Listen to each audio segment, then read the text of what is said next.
자, 여러분 반갑습니다. 여러분과 함께하는 성경 여행을 계속해서 진행하고 있는데 오늘 17번째 강의 갈라디아서 여행을 진행하도록 하겠습니다. 우리가 서신서를 이제 다루고 있는데요. 복음서하고는 조금 다른 국면의 말씀들이 이제 서신서에서 제공이 되고 있어요. 그러니까 이제 특별히 이제 바울이 직접 쓴 그러한 서신서들을 우리가 이제 다뤄보고 있는데 바울 주변의 교회들 또 바울이 설립한 교회들을 향한 그런 권면과 치리와 또 이러한 그 내용들을 이제 이 서신서 안에 이제 포함을 하고 있어요. 그러니까 이제 복음서 같은 경우는 예수님의 어떤 일대기와 또 이제 그런 예수님의 어떤 메시지와 이런 것들을 통해서 전달하려고 했던 그런 저자의 의도 또 성경의 의도가 있다라고 한다면 이야기를 통해서 그러니까 이제 전달이 되는 것이죠. 읽는 사람이 있고 이걸 쓴 사람이 있고 그러니까 이야기 형식을 통해서 그런 메시지가 이제 전달이 되는 거예요. 그런데 이 바울 서신을 비롯한 이런 서신서 같은 경우는 이제 아주 직접적인 메시지를 전달을 하죠. 그리고 이런 그 수신자 공동체의 그런 문제점들을 이제 어떤 어려움들을 우리가 또 명시적으로 알 수 있어요. 이런 그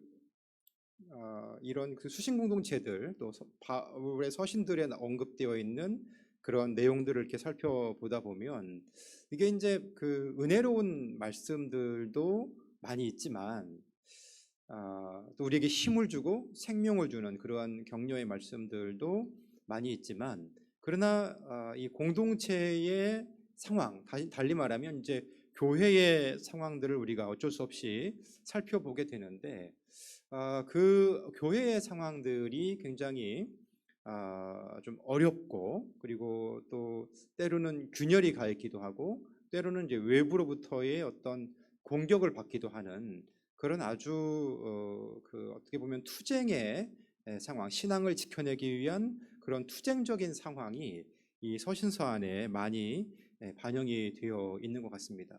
그러니까 오늘 이러한 그 서신서들을 통해서 보게 되는 또 얻게 되는 그러한 메시지들은 우리의 신앙생활이 언제나 평탄하고 어떤 어려움이 없고 늘 잔잔한 그런 형식의 신앙생활이 아니라 마치 존 버년이 철로 역정에서 이 기독도가 장망성을 떠나서 하나님 나라에 갈 때에 수많은 위협과 어려움과 유혹과 이런 그 과정들을 지나서 하나님 나라에 이르듯이 오늘 우리가 겪고 있는 그러한 그 교회의 상황들이 굉장히 이제 투쟁적이고 어려움이 있고 또 바람이 불고 하는 그런 종류의 것이다라는 것을 이제 이 서신서를 통해서 보게 됩니다.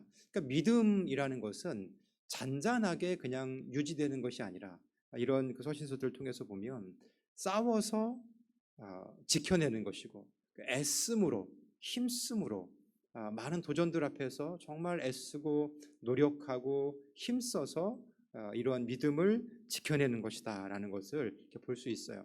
그러니까 이런 그 전망을 갖는 것이 굉장히 중요한 문제이죠. 왜냐하면 왜 우리의 상황이 이런가? 왜 나의 예수 믿는다고 하는데 이런 그 어려움과 역경들이 있는가라고 이제 이렇게 한숨을 쉴 수도 있지만 그러나 그런 게 아니었구나. 인생이라는 것 자체가 또 교회의 상황이라는 것 자체가 원래 이런 진리를 지켜내고 구원의 길을 지켜내기 위한 그런 투쟁적 역사를 반영하고 있구나.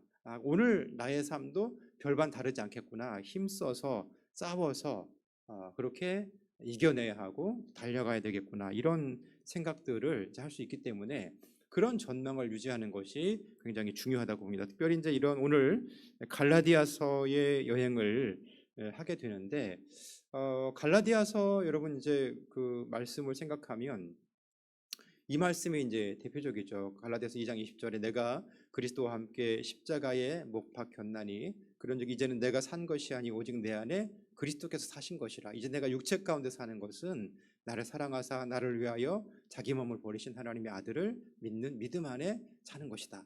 이런 이 바울의 고백, 아주 깊은 그러한 그 신앙의 고백이 우리 마음을 울리고 우리가 이제 붙잡는 그런 말씀입니다만은, 그러나 이 갈라디아 교회가 접해 있는 그러한 상황 역시 굉장히 이제 어려운 상황이었고요. 또 많은 도전들이 있는 그런 상황이었다는 것을 발견하게 되고, 그것들 안에서 이제 바울이 어떤 메시지를 이 갈라디아 교회의 성도들에게 전하는지 그런 내용들을 우리가 찾아볼 수가 있겠습니다. 첫 번째 화면을 좀 이제 보여주시면 지도가 하나 이제 보이시죠? 갈라디아서, 갈라디아 교회에 보낸 편지다 이렇게 이제 언급을 하는데, 갈라디아가 어디냐 이런 문제를 이제 우리가 제기해 볼 수 있어요. 그러니까 로마서 그러면 로마에 보낸 바울의 편지이기 때문에 로마는 지금도 있는 도시잖아요. 그런데 최근에 이제 어떤 뉴스를 통해서라도 갈라디아 지방에 무슨 일이 있었다 이런 뉴스를 들어본 적이 없으시죠? 그러니까 갈라디아가 어디냐 이런 이제 의문을 들 수가 있습니다. 이 갈라디아가 어디냐를 이렇게 이제 그 특정 짓는 데 있어서 지금 이제 갈라디아라는 지명을 우리가 오늘 사용하고 있지는 않기 때문에 이제 두 가지의 어떤 그 견해가 지배적으로 이제 대두가 되고 있어요. 하나는 이제 북갈라디아설이다라는 그런 그 주장이 하나 있고, 어려운 용어죠. 북갈라디아설. 하나는 이제 남갈라디아설이 이제 있어요. 북갈라디아는 어디고 남갈라디아는 어디냐 이제 이런 의문이 들 수 있는데요. 여기 이제 그 그림을 보시면 그 지도의 윗부분에 이교도의 갈라디아라고 이제 그렇게 그 글씨로 보이시죠? 그리고 이제 앙카라라는 지역이 보이실 거예요. 점이 찍혀 있죠. 앙카라. 이제 지금의 이제 앙카라 지역입니다.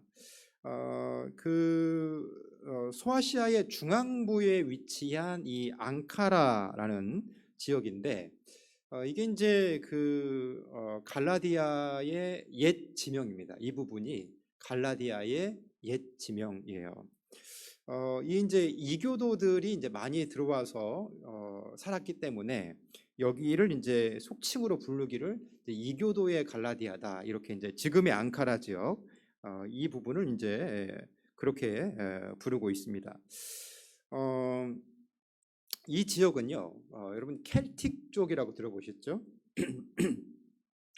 고울이라는 GAUL 고울이라는 지역에서 온 켈틱 쪽이 기원전 3세기부터 그 다음에 기원전 1세기까지 이 켈틱 쪽이 이 지역, 지금 이 앙카라라고 지금 현재의 앙카라라고 불리우는 이 지역을 지배를 했습니다.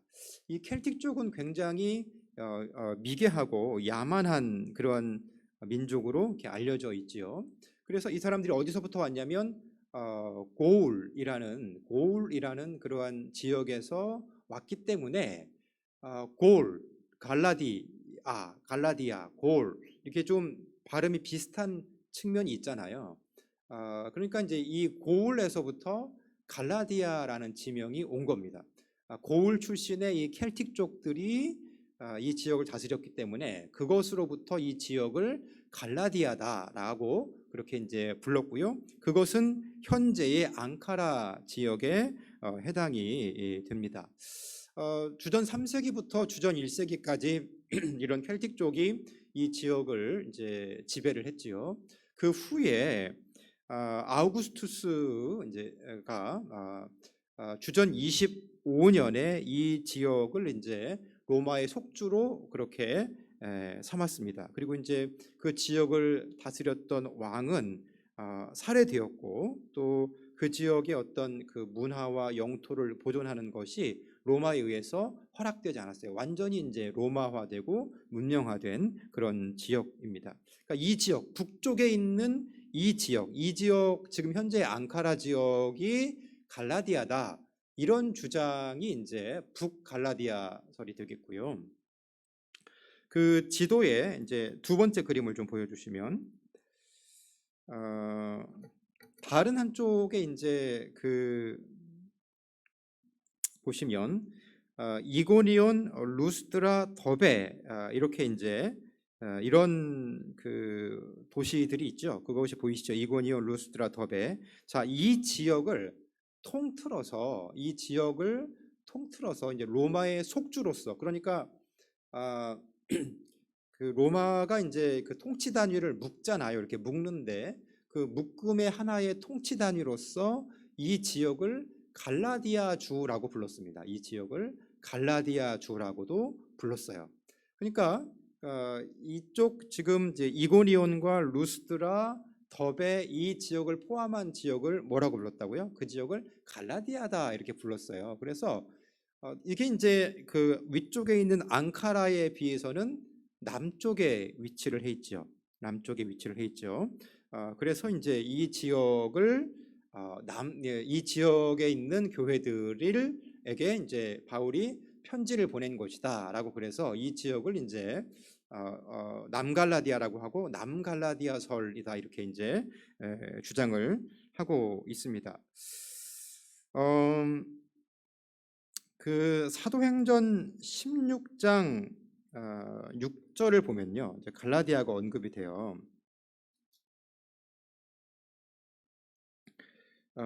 사도행전 16장 6절을 한번 보실게요. 제가 한번 읽어드리겠습니다. 사도행전 16장 6절을 보면 이제 이렇게 언급이 되어 있는데, 성령이 아시아에서 말씀을 전하지 못하게 하시거늘 그들이 부르기아와 갈라디아 땅으로 다녀가. 그들이 부르기아와 갈라디아 땅으로 다녀가. 이렇게 이제 갈라디아가 언급이 되고 있죠. 바울의 여정에 대해서 지금 얘기를 하고 있는 거예요. 그 사도행전 16장이 바울의 여정에 대해서 기술을 하고 있는데, 거기 이제 기술된 것을 보면 성령이 이제 아시아에서 말씀을 못 전하게 하셔가지고 그들이 부르기아와 갈라디아 땅으로 갔다. 부르기아와 갈라디아 땅으로 갔다. 이렇게 얘기를 합니다. 그러면 이 갈라디아가 어디냐 이런 질문이 이제 들 수가 있는데, 지금 그 부르기아와 갈라디아 이렇게 언급을 하죠. 근데 이 부르기아가 그냥 이렇게 로마의 속주로서 큰 개념의 어떤 통치 단위가 아니에요. 그게 아니고 그냥 지명을 의미하죠. 지명을 의미하기 때문에 이런 측면에서 보면 갈라디아가 남쪽에 있는 그런 이고니온과 루스트라와 더베를 포함하는 그 지역을 가리킬까? 그게 아닌 것 같죠. 그게 아닌 것 같고 위쪽에 있는 지금의 앙카라 지역, 그 갈라디아를 가리키는 것으로 그렇게 보입니다. 그래서 북갈라디아설을 이제 주장하는 그런 학자들은 이 구절을 가지고 부르기아, 갈라디아 이렇게 언급하지 않냐. 그래서 그런 의미에서 갈라디아가 저쪽 위쪽에 있는 갈라디아다 이렇게 주장을 하는 것입니다. 그런데 이제 다른 주장을 하는 분들도 계신데, 어떻게 이제 주장을 하냐면, 로마서에 보시면 로마서 15장 26절에 보시면요. 자, 로마서 15장 26절 이렇게 보시면 이렇게 언급해요. 25절부터 읽어볼게요. 그러나 이제는 내가 성도를 섬기는 일로 예루살렘에 가노니 마게도냐와 아가야 사람들이 예루살렘 성도 중 가난한 자들을 위하여 기쁘게 얼마를 연보하였음이라 이렇게 이제 언급을 하죠. 여기에 지금 마게도냐와 아가야가 언급이 되고 있죠. 마게도냐와 아가야가 이렇게 이제 언급이 되고 있죠. 마게도냐는 작은 지명이 아니에요. 마게도냐는 그리스 북부 지역을 마게도냐라고 했죠. 그 다음에 우리가 이제 고린도서를 배우면서 이제 배웠지만 그 그리스 남부 지역을 뭐라고 부른다고 그랬습니까? 그거를 아가야라고 부른다고 그랬죠. 마게도냐와 아가야 이렇게 큰 지역의 지명 단위, 로마의 속주 단위를 지금 바울이 쓰고 있잖아요. 그러니까 바울이 이런 그 로마의 속주의 어떤 큰 개념의 단위를 쓰고 있다. 이런 걸 근거로 해서 그런 측면에서 이게 이런 그 바울이 작은 지명을 쓰는 어떤 그 위쪽 교회에 이렇게 교회를 편지를 보낸 것이 아니라 갈라디아 속주, 그러니까 이런 그 이고니온과 루스라와 더베, 이 갈라디아 속주 지역에 편지를 쓴 것이다. 이렇게 이제 주장하는 분들도 계십니다. 이게 이제 남갈라디아설이 되겠어요. 자, 세 번째 그림을 보여주시면요. 자, 그러면 어떤 게 어디에 도대체 쓴 거냐, 이제 이런 생각이 아마도 드실 거예요. 근데 우리는 이제 그 갈라디아서 본문에서 몇 가지의 힌트를 조금 찾을 수 있는 것 같은데, 자, 여기 보시면 지금 갈라디아서 4장 8절을 한번 보시죠. 갈라디아서 4장 8절을 보시면 이렇게 언급이 되어 있습니다. 그러나 너희가 그때에는 하나님을 알지 못하여 본질상 하나님이 아닌 자들에게 종노릇하였더니, 이렇게 언급이 되고 있죠. 자, 이 구절을 통해서 보면, 그러나 너희가 그때에는 하나님을 알지 못하여 본질상 하나님이 아닌 자들에게 종 노릇했다. 하나님을 몰랐다. 그리고 하나님이 아닌 자들에게 종 노릇했다. 자, 이런 표현, 갈라디아 교인들에 대해서 얘기를 하는 거예요. 지금 갈라디아 교인들에 대해서 너희들이 어떤 사람들이었냐? 하나님을 알지 못하는 사람들이었다. 이렇게 이제 얘기를 하고 있죠. 하나님을 알고 있었던 사람들인데 바울이 하나님을 알지 못하는 사람들이었다 이렇게 말할 리는 절대 없는 거고요. 그럼 당장에 반발을 했을 테니까요.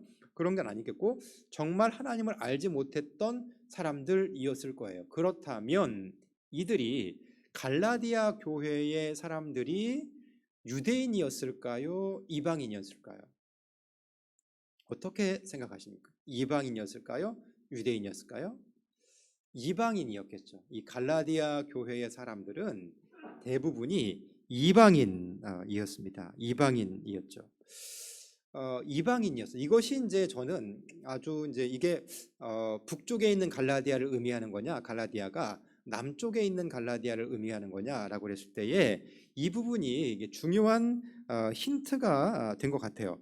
그러니까 이제 이방인이었고요. 그 너희가 하나님을 알지 못하였다 이렇게 말을 하고 있고 5장 2절에 보시면 이렇게 언급해요. 보라, 나 바울은 너희에게 말하노니 너희가 만일 할례를 받으면 그리스도께서 너희에게 아무 유익이 없으리라. 너희가 만일 할례를 받으면 그리스도께서 너희에게 아무 유익이 없으리라. 이렇게 언급을 합니다. 여러분, 너희가 만일 할례를 받으면 이렇게 언급을 하는데, 그러니까 이 사람들이 할례를 받은 사람들입니까? 안 받은 사람들입니까? 할례를 안 받은 사람들이죠. 그러니까 이것이 또한 이방인이라는 그런 증거가 되고, 이것이 이제 그 6장 12절에도 이제 반복적으로 언급하죠. 무릇 육체의 모양을 내려 하는 자들이 억지로 너희에게 할례를 받게 함은 억지로 너희에게 할례를 받게 함은 그들이 그리스도의 십자가로 말미암아 박해를 면하게 하려 함뿐이라. 억지로 할례를 받게 함은, 그러니까 유대인들은 억지로 할례를 받지 않거든요. 태어난 지 8일 만에 그냥 받는 거예요. 그런데 지금 이제 이런 정황들을 보면 억지로 할례를 받게 했다라는 걸 보면 갈라디아 교회의 사람들이 유대인이에요, 이방인이에요? 이방인이죠. 확정적으로 이방인 크리스천들이 이 갈라디아 교회의 대다수를 이루고 있었던 것으로 보입니다. 자, 그런데요.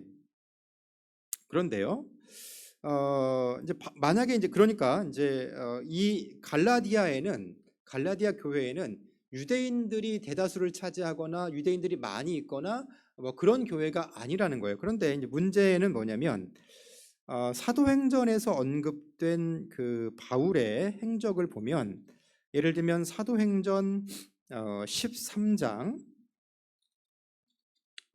사도행전 13장 14절부터 15절을 한번 찾아보세요. 사도행전 13장 14절부터 15절을 찾아보시면 자 이렇게 말하죠. 자, 사도행전 13장 14절부터 15절. 그들이 버가에서 더 나아가 비시디아 안디옥에 이르러 안식일에 회당에 들어가 앉으니라. 율법과 선지자의 글을 읽은 후 회당장들이 사람을 보내어 물어 이르되 형제들아 만일 백성을 권한 말이 있거든 말하라 하니. 자, 여기 지금 비시디아 안디옥이 언급이 되는데 이 비시디아 안디옥이 갈라디아 속주에 속한 지역입니다. 비시디아 안디옥이 갈라디아 속주에 속한 지역이에요. 그런데 거기에 뭐가 있어요? 거기에 회당이 있어요. 회당이 있고 거기에서 바울이 어디에 들어가죠? 회당에 들어가서 앉았죠. 회당에 들어가서 앉았고요. 그리고 회당에서 이런 종류의 토론을 이제 이렇게 예배를 드리면서 진행을 해요. 그러니까 바울이 남갈라디아 지역을 통과할 때는 유대인들을 만났어요, 안 만났어요? 유대인들을 만났고요. 그러면 거기에 설립된 그리스도교 공동체에 유대인들이 있었을까요, 없었을까요? 당연히 유대인들이 있었겠죠. 그러니까 어쨌든 그 제 견해에서 볼 때에는 남갈라디아설도 있고 북갈라디아설도 있는데 이런 그 사도행전에 언급된 13장의 본문 또 뭐 13장만 언급하는 것이 아니에요. 14장 1절에도 보면 이고니온에서 두 사도가 유대인의 회당에 들어가니 이렇게 말하죠. 이고니온도 역시 갈라디아 속주에 속한 지역이죠. 유대와 헬라의 허다한 무리가 믿더라 이렇게 얘기를 해요. 그러니까 교회에 유대인들이 엄청 많이 편입이 됐을 거고요. 16장 3절 보세요. 16장 3절 보면 16장 3절에도 보면 여기 지금 이제 더베와 루스드라 지역이거든요. 그런데 16장 3절에 보면 바울이 그를 데리고 떠나고자 할 때 그 지역에 있는 유대인으로 말미암아 그를 데려가 할례를 행하니 이는 그 사람들이 그의 아버지는 헬라인인 줄 다 알미러라. 이제 이런 식으로 이제 언급을 하고 있어요. 그러니까 이 지역에서도 이제 많은 유대인들이 이미 거주하고 있었고 그곳에서 회심한 사람들이 유대인 크리스천들이 있었다는 것을 이제 전제를 우리가 해볼 수 있는 것이죠. 자, 그런 측면에서 보면 유대인 크리스천들이 많이 있었던 남갈라디아 쪽에다가 이 갈라디아서와 같은 그런 문서를 썼다라기보다는 북쪽 지역, 그러니까 지금의 앙카라 지역에 이제 이 서신을 썼을 가능성이 더 높다 이렇게 이제 보여집니다. 자, 이제 남갈라디아설과 북갈라디아설과 남갈라디아설을 살펴봤는데 이게 이제 그 북갈라디아설을 우리가 이제 북갈라디아를 갈라디아로 볼 거냐, 남갈라디아를 갈라디아로 볼 거냐라는 것을 결정하는 어느 쪽을 지지하느냐에 따라서 이 바울이 이제 이 갈라디아서를 쓴 그러한 대체적인 시점이 좀 달라집니다. 만약에 남갈라디아서, 그러니까 남쪽에 남갈라디아서에 근거해서 남쪽 지역에 이제 편지를 썼다. 그러니까 이고니온, 루스드라, 더베 지역에 있는 교회들에게 편지를 쓴 거다. 그러면 바울이 1차 선교 여행 때 그 지역을 방문했기 때문에 대체적으로 이 교회들이 1차 선교 여행 때에 설립된 교회들이기 때문에 이 남갈라디아설에 의해서 편지를 썼다 이렇게 한다면 한 48년경, 이제 AD 한 48년경 이 지역에다가 이제 편지를 쓴 것으로 그렇게 보여지고요. 그런데 이제 지금의 앙카라 지역, 북갈라디아 지역에 편지를 썼다 그런다면 2차 선교 여행 때까지는 이 지역을 바울이 방문한 적이 없어요. 그렇기 때문에 그 이후의 시점이 되었기 때문에 아마도 이제 50년대 중반 정도의 갈라디아서를 쓴 것으로 보이죠. 우리는 지금 남갈라디아서보다는 북갈라디아 쪽이 더 이제 높은 가능성을 갖고 있기 때문에 이 갈라디아설이 한 50년대 중반 정도에 그렇게 쓰여진 것으로 보여지고, 그래서 고린도서와 로마서 사이에 어떤 어간에 쓰여진 그러한 편지인 것으로 대략 그 저작 시점을 우리가 추정을 해볼 수가 있습니다. 그 다음 화면을 좀 보여주시고요. 자, 그렇다면 이런 이방인들이 주를 이루는 그러한 이제 교회, 이방인 크리스천들이 정말 우상 숭배하고 살다가 세상에서 이제 이런 미신도 믿고 우상 숭배하고 자기 뜻대로 그렇게 살아가다가 예수를 믿고 구원받은 백성이 된 그들을 향해서 이제 이렇게 편지를 하고 있는데, 바울은 그들에게 어떤 권면을 하고 있는 것일까, 어떤 이야기들을 하고 있는 것일까, 크게 몇 가지로 조금 살펴보려고 합니다. 바울이 첫 번째 그들과 이제 얘기하면서 그들에게 편지를 보내면서 이렇게 이제 주요하게 다뤘던 것은 뭐냐면 할례와 관련된 그런 그 문제였어요. 사실 이제 그 갈라디아 교회 내에 거짓 사도들이 침입해 와 있던 것으로 그렇게 보여집니다. 오늘 이제 한국 교회에도 이제 앞에도 이제 이렇게 교회 앞에도 붙여놨지만 신천지 아웃 이렇게 이제 붙여놨지만 많은 이단 사이비들이 이제 존재를 하고 있어요. 그러니까 자기들끼리 이제 이렇게 커뮤니티를 이루어서 하는 것도 문제일 수 있지만 교회 안에 침입해서 일종의 무슨 산 옮기기랄지 뭐 이런 문제들을 이제 이렇게 이제 발생시키기도 합니다. 1세기의 갈라디아 교회에도 거짓 교사들이 들어왔어요. 근데 어떤 종류의 이제 거짓 교사들이냐면 이들이 크리스천이 아닌 건 아닌데 이런 거죠. 그 그리스도교의 뿌리가 이제 유대교 회당에 뿌리를 두고 있기 때문에 첫 번째 복음을 들었던 사람들은 유대인들입니다. 첫 번째 복음을 들었던 사람들은 유대인들이에요. 그러니까 어릴 때부터 할례를 받고 그다음에 성인식을 하고 율법을 준수해오고 토라를 공부하고 그랬던 유대인들이에요. 유대인이 유대인으로서의 어떤 그 책무를 다하기 위해서 해야 할 것이 하나 있는데 그게 뭐냐면 이제 할례예요. 남성들의 경우에 할례예요. 그러니까 지금 이제 1세기 회당 주변에 어떤 유대적인 신앙을 동경해서 그들과 이제 함께 참여했던 이방인들이 있었어요. 그들이 이제 이른바 하나님 경외자들이라는 사람들입니다. 하나님 경외자들. 유대적 신앙을 이제 공유하기는 하지만 그러나 할례를 받진 않았어요. 할례를 받진 않았죠. 그러니까 이 유대인과 하나님 경외자들, 유대인과 이방인을 갈라놓는 그러한 결정적인 기준이 뭐냐? 할례를 받았느냐, 안 받았느냐. 이것이 이제 유대인과 이방인을 갈라놓는 결정적인 기준 중에 하나였고요.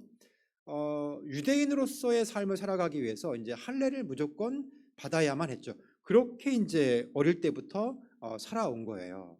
그 다음에 또 하나는 뭐냐면 율법에 대한 준수예요. 율법을 정확히 지켜내는 것. 유대인들의 율법에 대한 그런 열정은 정말로 남다릅니다. 그래서 율법을 어떻게 지켜낼지에 대한 고민들을 굉장히 많이 하지요. 율법을 어떻게 지켜낼지에 대한 고민들을 많이 하고 율법을 그것들을 대해서 토론하고 그것을 이제 기록에 남깁니다. 그러니까 예를 들면 이제 안식일을 기억해서 거룩히 지키라 이렇게 하나님께서 십계명에 말씀하셨는데 그렇다면 어떻게 안식일을 지키는 것이 거룩하게 지키는 거냐? 어떤 일을 해야 되고 어떤 일을 하지 말아야 되냐? 이런 이제 부분들에 대한 그 논의들이 이제 굉장히 많지 않았겠습니까? 그래서 이 논의들을 쭉 진행하고 거기서 이제 이 합의된 사항들을 계속해서 이제 글로 남기는 겁니다. 글로 남기고 이것을 이제 정리해요. 그것이 이제 그 나중에 미슈나나 게마라 그다음에 이제 후에 탈무드 이런 것들로 아주 방대한 자료로 남아 있죠. 그러니까 율법 지키는 것을 굉장히 중요하게 생각할 뿐만 아니라 유대인들의 헌법과 같은 역할을 하는 것이 바로 이제 율법에 대한 준수였어요. 그러니까 할례, 율법 준수 이런 그 중요한 과제들이 이제 그들이 해야 될 책무로 남아 있었는데 그런 상황 가운데에 이제 예수 그리스도의 부활을 경험하고 또 이제 복음을 듣고 하면서 이제 그리스도교 안으로 들어왔지만은 여전히 어떤 크리스천들은 율법을 준수해야 한다고 생각했습니다.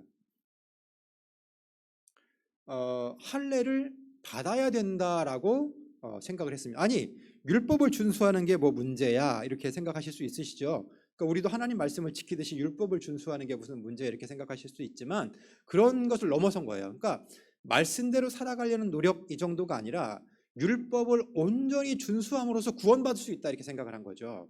그것이 이제 문제가 됐다는 거예요. 그러니까 바울은 지금 그리스도교의 복음은 예수 그리스도가 우리의 구원자이심을 우리를 죄로부터 구원하셨음을 단번에 구원하셨음을 믿음으로써 구원받는다 이렇게 이 복음을 수용하고 있습니다. 그런데 율법 준수가 이제 율법 말씀대로 살아가는 거 이거 얼마나 우리에게 유익합니까? 그러나 율법 준수가 우리를 구원에 이르게 하는 것은 아니죠. 그런데 유대인 크리스천들이 갖고 있었던 그런 그 결정적으로 버리지 못하는 측면이 뭐였냐면 할례를 받고 율법을 준수해야 예수 믿는 건 믿는 거고 할례를 받고 율법을 준수해야 온전한 구원을 받을 수 있다. 이렇게 이제 생각했기 때문에 이 부분이 복음과 배치가 되는 거죠. 복음은 오직 예수 그리스도를 믿음으로써만 그렇게 구원을 받고 있다. 이렇게 이제 믿는 겁니다. 갈라디아서는요. 이 문제에 대해서 다루고 바울은 이것과 아주 심각하게 싸움을 하고 있는 거예요. 이렇게 할례를 받음으로써 구원받는 것이 아니고 율법을 준수함으로써 구원받는 것이 아니고 그것이 아니고 오직 믿음으로써만 구원받는다. 이것을 이제 바울이 얘기하고 있는 겁니다. 그래서 이런 부분들이 이제 그 하나님에 대한 신뢰로서 예수 그리스도에 대한 신뢰를 통해서만 구원받는다. 이 부분에 대한 변론들이 갈라디아서 전체를 통해서 그렇게 이루어지고 있습니다. 거짓 사도들은 이제 이 갈라디아 교회가 아마도 주목받는 그러한 교회였을 것으로 보여요. 왜냐하면 이제 주목받지 못했던 교회였다면 거짓 교사들이 뭐 한두 명 모여 있고 뭐 이렇게 이런 뭐 한 10명 모여 있는 그런 교회였다면 거짓 교사들이 그곳에 침투할 이유도 없었겠죠. 그런데 어쨌든 바울에 의해서 복음이 전파되고 또 이렇게 교회가 설립되고 이렇게 믿음을 잘 지켜나간다는 소식을 듣고 거짓 교사들이 이제 그러한 그 소식을 듣고 갈라디아 교회에 이제 침입을 해서 어떻게 가르치냐면 유대인들을 가르쳤던 것 같이 유대인들이 어떤 그러한 그 신앙과 같이 똑같이 할례를 받고 그다음에 율법을 준수해야만 구원을 받는 것이다. 이렇게 이제 가르쳤던 겁니다. 갈라디아서 2장 1절부터 보시면요. 갈라디아서 2장 1절부터 보시면 이렇게 이제 언급을 합니다. 제가 2장 1절부터 한번 읽어드리겠습니다. 14년 후에 내가 바나바와 함께 디도를 데리고 다시 예루살렘에 올라갔더니 계시를 따라 올라가 내가 이방 가운데서 전파하는 복음을 그들에게 계시하되 유력한 자들에게 사사로이 한 것은 내가 다름질하는 것이나 다름질한 것이 헛되지 않게 하려 함이라. 그러나 나와 함께 있는 헬라인 디도까지도 억지로 할례를 받게 하지 아니하였으니 이는 가만히 들어온 거짓 형제들 때문이라. 그들이 가만히 들어온 것은 그리스도 예수 안에서 우리가 가진 자유를 엿보고 우리를 종으로 삼고자 함이로되 그들에게 우리가 한시도 복종하지 아니하였으니 이는 복음의 진리가 항상 너희 가운데 있게 하려 함이라.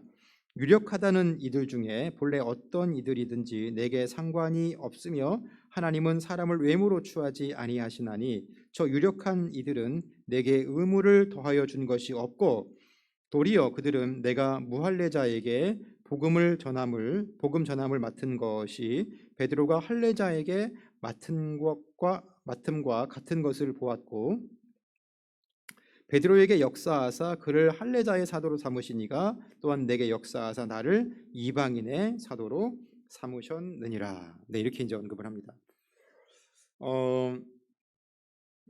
지금 이게 이제 어떤 그 장면이냐면요. 바울이 디도를 데리고 바나바와 함께 예루살렘에 갔을 때에 벌어졌던 일들을 회상하고 있는 겁니다. 예루살렘에 누가 있을까요? 유력한 자들이 있죠. 그게 누구냐면 예수님의 제자들이었어요. 예수님의 제자들이 이제 사도들로서 예루살렘의 기둥들로서 그렇게 예루살렘에 있었습니다. 자, 2절에 보면 계시를 따라 올라가 내가 이방 가운데 선포하는 복음을 그들에게 제시하되 바울이 이방인들에게 전했던 복음을 그들한테 이제 그대로 얘기를 한 거예요. 그러니까 예수님의 제자들이기 때문에 예수님의 직계 제자들이잖아요. 예수님 만났던 기독교의 핵심적인 지도자들이고 예수님의 직계 제자들인데 그들에게 이런 부분들을 설명을 했다는 거예요. 그들에게 이제 설명을 했다는 거예요. 그 이유가 뭐냐? 2절 후반절에 보시면 내가 다름질한 것이나 다름질한 것이 헛되지 않게 하려 함이라. 지금까지 이제 열심히 복음을 전하면서 달려왔는데 이것이 헛되게 되면 안 되니까 지금까지 이제 전했던 복음을 예루살렘 기둥들에게 그렇게 이제 공개를 한 것이죠. 자, 그러면서 언급한 게 이제 뭐라고 언급하냐면 그러나 나와 함께 있는 헬라인 디도까지도 억지로 할례를 받지 않게 하였다. 자, 헬라인 디도가 누구랑 같은 사람들입니까? 지금 갈라디아 교회의 교인들과 같은 사람들이에요. 똑같이 이방인이죠. 이방인이었다가 크리스천이 된 사람들. 그런데 디도에게 할례를 받게 했다고요? 안 했다고요? 디도에게 할례를 받게 하지 않았다고요. 루스드라에서는 디모데에게 할례를 받게 했습니다. 왜냐하면 바울이 왜 그렇게 했냐면 그곳에 있는 많은 유대인 크리스천들이 디모데가 할례를 받지 않고 이제 그렇게 사역을 하니까 시험에 들었어요. 그들은 유대인 크리스천들이었어요. 그렇기 때문에 이 부분에 대해서 이제 이 디모데를 목회자를 온전히 세우기 위해서 이제 디모데에게는 할례를 받게 했는데 디도의 경우에는 이방인이었어요. 이방인이었기 때문에 디도에게는 할례를 받게 하지 않았죠. 디도에게는 할례를 받게 하지 않았죠. 그래서 지금 그런 부분들을 이제 이 사람들에게 이제 이 예루살렘의 기둥들에게 이제 그렇게 공유를 한 겁니다. 그래서 그런데 이제 그렇게 이제 4절 말씀 보시면 이는 가만히 들어온 거짓 형제들 때문이라. 가만히 들어온 것은 그리스도 예수 안에서 우리가 가진 자유를 엿보고 우리를 종으로 삼고자 함으로 돼. 이 갈라디아 교회의 거짓 형제들이 이제 거짓 교사들이 들어왔다는 거예요. 들어왔다는 것이고요. 그래서 이제 그러면서 6절 말씀 보시면 이렇게 말하죠. 유력하다는 이들 중에 저 유력하다는 이들은 내게 의무를 더하여 준 것이 없고, 유력하다는 자들이 바울에게 의무를 더해 준 바가 없다는 겁니다. 그러니까 바울이 지금 예루살렘 기둥들에게 와서 이제 그렇게 자신이 어떤 복음을 전했는지를 이야기를 했고 그렇게 했는데, 그리고 디도를 지금 할례를 받게 해서 안 받게 해서 디도가 할례를 받지 않았다, 이 부분을 이제 공개를 했는데 예루살렘의 그러한 기둥들, 베드로를 비롯한 기둥들이 이런 부분들에 대해서는 이제 더 의무를 더해준 바가 없다라는 것이죠. 의무를 더해준 바가 없다라는 거예요. 그러니까 바울이 전한 복음이 인정받았다는 것이고 하는 것이죠. 그래서 지금 이제 이게 무슨 말이냐면 갈라디아 교회에 이 거짓 교사들이 들어와서 할례를 받아야 하고 율법 준수를 해야 된다고 그렇게 얘기를 하지만 그거 아니다는 거예요. 예루살렘의 기둥들, 예수님의 제자들, 유대인 중에 유대인이었던 그런 사람들조차도 이런 바울이 전한 복음을 그대로 인정해 주었다. 그러니까 할례를 더 이상 받을 필요가 없다. 이런 식으로 이제 2장 1절부터 한 7, 8절 사이에 그렇게 변론을 하고 있는 겁니다. 그러니까 이런 부분들에 대해서 이제 바울은 굉장히 중요하게 그렇게 취급을 하고 있지요. 자, 그다음 이제 화면을 좀 보여주시면 이런 에피소드가 소개가 되어 있어요. 2장 12절에 보시면 이렇게 언급을 해요. 2장 11절부터 보겠습니다. 2장 11절부터 보면 게바가 안디옥에 이르렀을 때에 책망받을 일이 있기로 내가 그를 대면하여 책망하였노라. 야고보에게서 온 어떤 이들이 이르기를 게바가 이방인과 함께 먹다가 그들이 오매 그가 할례자들을 두려워하여 물러가매 남은 유대인들도 같이 외식함으로 바나바도 그들의 외식에 유혹되었느니라. 자, 지금 이제 이 에피소드가 소개가 되는데 이게 뭐냐면 베드로가 이방인들과 함께 식사를 했다라는 겁니다. 베드로가 이방인들과 함께 식사를 했다라는 것이죠. 여러분, 이게 무슨 의미입니까? 원래 유대인들은 이방인들과 함께 식사를 하지 않습니다. 부정하다고 생각을 하기 때문에 이방인들과 함께 식사를 하지 않죠. 많은 유대인 지도자들이 예수님에 대해서 이제 비난했던 항목 중에 하나도 뭐냐면 예수님이 죄인들과 함께 세리와 같은 죄인들과 함께 식사를 한다라는 거예요. 그것 때문에 문제를 굉장히 크게 삼았습니다. 그러니까 밥을 먹는다라는 건 뭐냐면 같이 밥을 먹는다는 건 무슨 말이냐면 당신과 내가 동일한 사람입니다라는 의미입니다. 같이 밥을 먹는다는 것은 같은 위치에 있는 사람입니다라는 의미인 거예요. 그런데 유대인들은 이 죄인들을 정상적인 사람들로 보지 않았기 때문에 절대로 죄인들하고 식사를 하지 않았고요. 그 다음에 이방인들하고도 같이 식사를 하지 않았어요. 어릴 때부터 그렇게 해온 거예요. 그러니까 이방인하고 식사하면 큰일 나는 줄 알고 그렇게 한 것이죠. 그런데 베드로가 이방인하고 함께 식사를 한 것이죠. 그러니까 이 말은 뭐냐면 이방인 크리스천들도 똑같이 그들이 전한 복음을 믿고 하나님의 자녀로서 이제 동등하게 서 있다라는 것을 베드로도 인정한 거예요. 이방인 크리스천들도. 그러니까 이방인에게도 복음을 전해야 되느냐? 이런 문제들이 이제 당연히 1세기 교회 가운데에 있었겠죠. 이방인들을 선교 대상으로 보지 않았을 수도 있기 때문에요.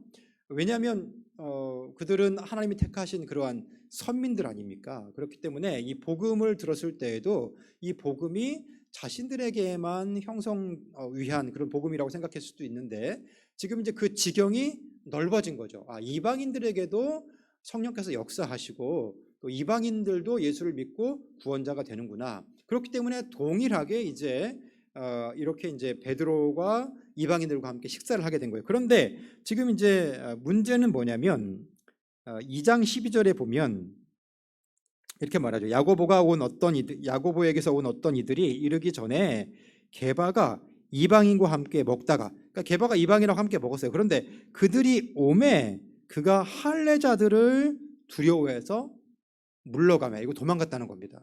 그러니까 할례자들을 두려워해서 도망갔다는 거예요. 그러니까 이 할례자들, 그러니까 유대적인 크리스천들, 유대교에 깊게 뿌리를 내리고 있는 크리스천들이 어느 정도로 무겁게 이 할례와 율법 준수를 중요하게 생각하는지 알겠죠. 베드로가 그렇게 이방인들하고 먹다가 도망갔다는 거예요. 그렇게 하다 보니까 13절에 보면 남은 유대인들도 그와 같이 이방인들을 이제 멀리하고 그 다음에 이제 바나바도 이 바울을 성장시켰던 이 바나바조차도 외식에 참여하게 됐다. 이런 식으로 이제 이런 언급들을 이제 갈라디아서에서 하고 있습니다. 그러니까 이것이 이제 왜 중요한 문제냐면요. 지금 이제 보세요. 이방인들은 이제 율법을 준수하지 않죠. 할례도 받고 있지 않죠. 그런데 이방인 크리스천들은 율법을 준수하죠. 그리고 할례도 받지요. 그렇습니다. 그런데 한쪽에서 이제 율법을 준수해야 된다고 주장하고, 그리고 한쪽에서 또 할례를 받아야 된다고 그렇게 이제 이방인 크리스천들에게 주장을 한다면 둘 사이에 어떤 문제가 발생하겠습니까? 할례를 받은 사람들과 할례를 받지 않은 사람들이 구분이 되겠죠. 같은 교회 안에 그렇게 지금 이제 만약에 이제 갈라디아 교회도 이방인 크리스천들로 주로 이제 이렇게 구성이 되어 있지만은 그 중에 이런 거짓 교사들의 가르침에 넘어가서 할례를 받는 이방인들이 있을 거 아니겠습니까? 왜냐하면 유대인들 크리스천들이 저들하고 식사조차 안 해주니까요. 이게 내가 무슨 문제가 있나 보구나 이렇게 생각하고, 밥도 같이 못 먹는데 어떻게 같은 공동체 안에 있겠나 이렇게 생각을 하고 이제 할례를 받는 사람들이 있다고 한다면, 그렇다고 한다면 할례를 받은 사람들과 받지 않은 사람들 사이에 이렇게 또한 경계선이 세워지는 것이죠. 그룹이 형성이 되는 것이죠. 교회가 분열하고 교회가 서로 이제 반목하게 될 그럴 가능성이 많이 있는 겁니다. 그러니까 이런 부분들이 할례가 이제 어떤 그리스도교의 믿음에 할례를 받음으로써 믿는 것이 이제 배치되는 측면이 하나가 있는가 하면, 또한 교회의 구조적으로 교회가 반목할 수 있는, 서로 이제 할례자들과 할례를 받지 않은 자들이 서로 반목할 수 있는 그런 위험성을 동시에 내포하고 있는 겁니다. 그래서 이런 종류의 그 교회의 분열이 일어날 수 있기 때문에 바울은 이러한 할례자들과 이제 이방인 크리스천들이 할례 받는 것을 또한 극도로 경계하고 있는 것을 봅니다. 그래서 지금 이제 5장 15절을 한번 보시면, 갈라디아서 5장 15절 말씀이에요. 이렇게 말하죠. 만일 서로 물고 먹으면 피차 멸망할까 조심하라. 만일 서로 물고 먹으면 피차 멸망할까 조심하라. 서로 공동체가 분열하게 되면 피차 멸망한다는 겁니다. 이거를 경계하고 있는 거예요. 바울은 이렇게 이런 부분들을 또한 경계하고 있는 거죠. 그러니까 두 가지 측면이죠. 하나는 그리스도의 복음이 오직 믿음에 의해서만 구원받을 수 있는데, 율법을 준수해야 할례를 받아야 구원받는다, 이런 주장들은 이러한 복음을 훼손할 수 있다는 것, 하나 그런 위험성이 있고요. 두 번째로는 뭐냐면, 할례 받은 사람들과 할례 받지 않은 사람들이 서로 물고 뜯으면 피차 멸망해서 교회가 붕괴될 수 있는, 하나님의 나라가 훼손될 수 있는 그런 가능성이 있기 때문에, 이런 것들로부터 이 교회를 보호하기 위해서라도 이렇게 이제 이 할례에 의해서 구원받는 것이 아니라 오직 믿음에 의해서 구원받고 있다라는 것을 보여주고 있습니다. 그 다음 화면을 좀 보여주시죠. 그러면서 이제 갈라디아서에서 바울은 이방인 크리스천들을 새롭게 규정합니다. 그러니까 이제 오늘 우리가 해당하겠어요. 우리가 이방인 크리스천 아니에요. 우리 유대인 아니잖아요. 이방인 크리스천들이잖아요. 그런데 그 이방인 크리스천들을 이제 바울은 새롭게 규정하고 있는데, 지금 3장 6절이에요. 3장 6절 이하를 보시면 이렇습니다. 3장 6절, 갈라디아 3장 6절 이하를 제가 읽어드릴게요. 아브라함이 하나님을 믿음에 그것을 그에게 의로 정하셨다 함과 같으니라. 그런즉 믿음으로 말미암은 자들은 아브라함의 자손인 줄 알지어다.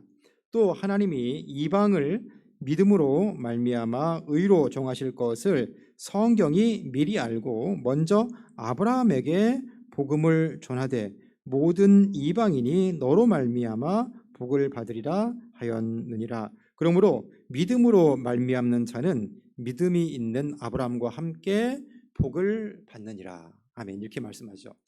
여러분, 유대인들의 어떤 정체성이 몇 가지가 있어요. 그게 뭐냐면 하나는 혈통적으로 아브라함의 자손이라는 거예요. 아브라함의 자손이라는 거예요.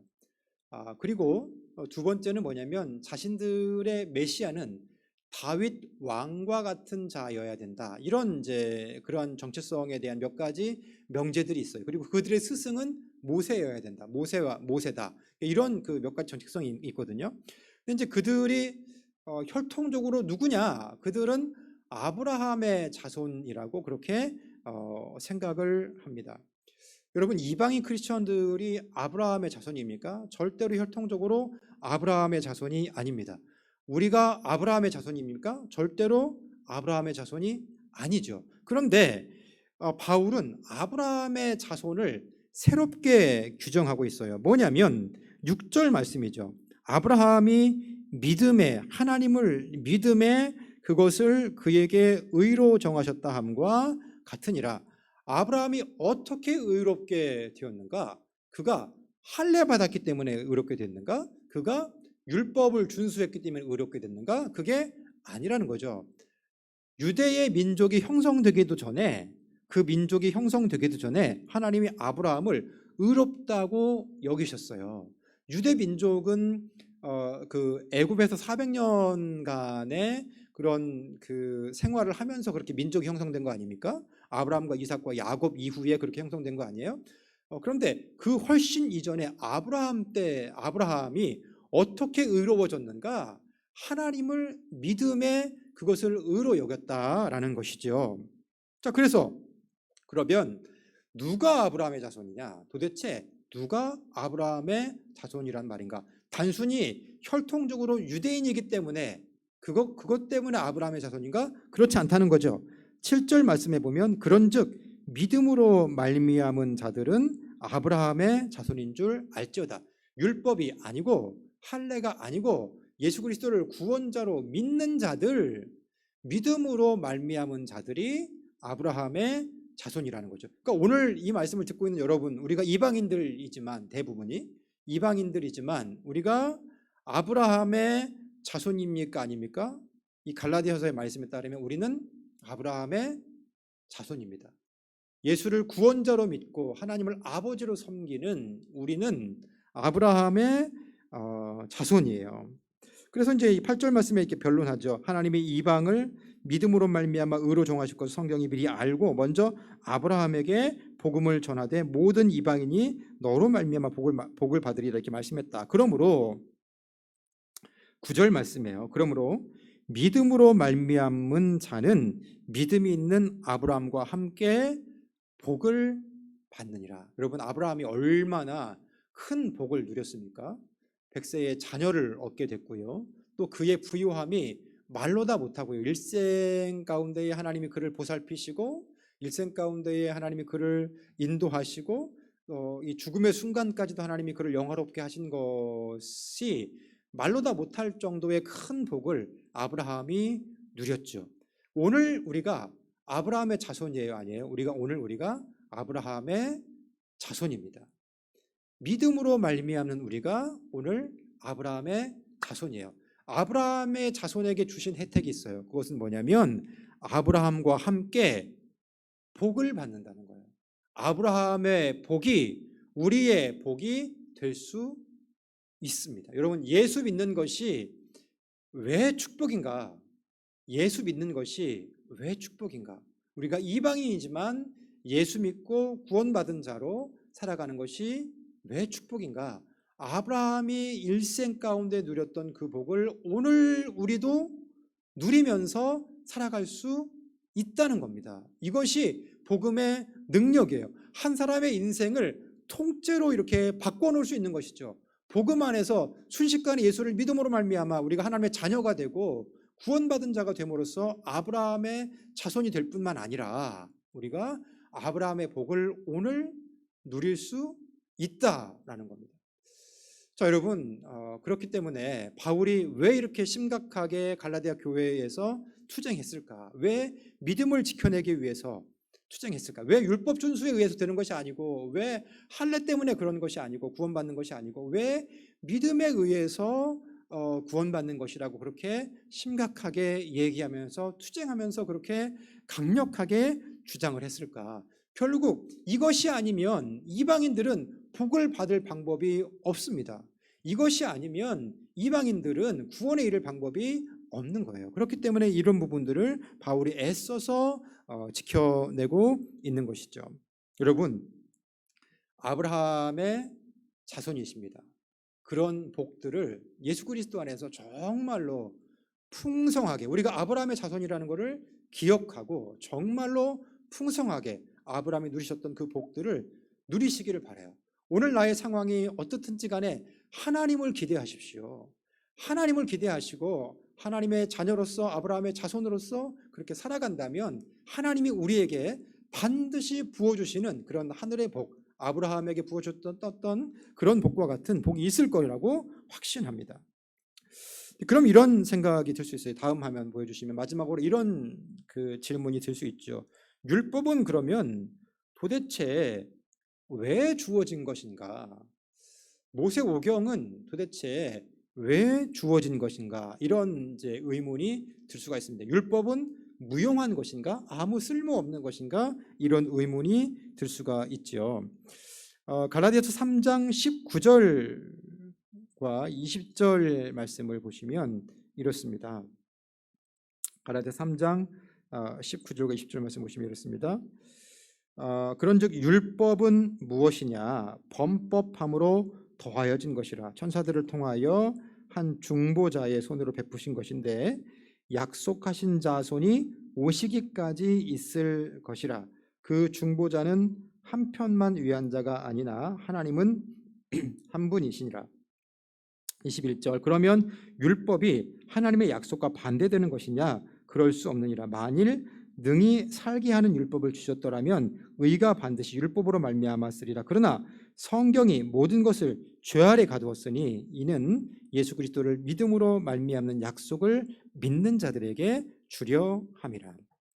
이렇게 언급합니다. 율법이 어떤 기능을 하냐는 것이죠. 율법이 죄를 알게 하는 그러한 기능을 한다는 것이고요. 그 율법이 유효한 것은 예수께서 오시기까지, 그때까지 유효한 것인데 그것이 어떤 기능을 하느냐? 22절에 보시면 성경이 모든 것을 죄 아래 가두었다. 그러니까 율법에 따르면 율법을 한 사람도 온전히 지켜내는 사람이 없잖아요. 그러니까 그런 측면에서 전부 다 인간은 죄인인 것이죠. 인류 전체를 죄 아래 가뒀다는 겁니다. 율법이 인류 전체를 죄 아래 가둔 거예요. 왜 그렇게 한 것이냐? 그리스도를 믿음으로 말미암는 약속을 믿는 자들에게 주려 함이라 하는 것이죠. 그러니까 예수 그리스도를 믿음으로만 구원받을 수 있게 하게끔 그 율법이 모든 사람들을 죄에 가두어서 오직 예수 그리스도를 믿음으로서만 구원받게 하려고 율법을 주셨다. 이것이 바울의 설명인 것입니다. 오늘 함께 이제 갈라디아서를 함께 나누어 보았습니다. 북쪽에 세워진 지금의 앙카라 지역의 갈라디아인 것으로 아마도 이제 그곳에 세워진 이방인들의 교회였던 것으로 이 갈라디아가 그렇게 이제 보여집니다. 그곳에 거짓 교사들이 침입해서 율법을 준수해야 구원받는다. 예수 믿지만 할례 받아야 구원받는다. 이런 나쁜 가르침을 이제 이 갈라디아 사람들에게 전파했던 것 같아요. 바울은 이것에 대해서 심각한 그 위협을 느끼고 그것이 복음이 아님을 다시 한번 선언하고 있습니다. 아브라함을 통해서 선언하고 있습니다. 아브라함이 그렇게 의로워지기 전에 무엇으로 이 민족이 형성되게 되는 무엇으로 의로워졌는가? 오직 하나님을 믿음으로써 의로워졌다는 겁니다. 오늘 우리가 예수 그리스도를 구원자로 믿으면, 하나님을 신뢰하면 그것으로 우리는 의로워지는 것이고 아브라함의 복을 누릴 수 있다. 이것이 갈라디아서의 주요한 내용이 되겠습니다. 갈라디아서는 아브라함의 축복을 얘기합니다. 믿음으로써 우리에게 주어지는 아브라함의 복을 얘기하고 있습니다. 오늘 우리의 삶 가운데에 오직 믿음으로 사셔서 하나님을 향한 신뢰로 예수 그리스도를 향한 믿음으로만 이 땅의 삶을 살아가셔서 하나님 우리에게 주시고자 하시는 그런 풍성한 은혜를 받아 누릴 수 있는 주님의 거룩한 종들이 될 수 있기를 축복합니다. 오늘 갈라디아서 강의 여기까지 마치도록 하겠습니다. 수고하셨습니다.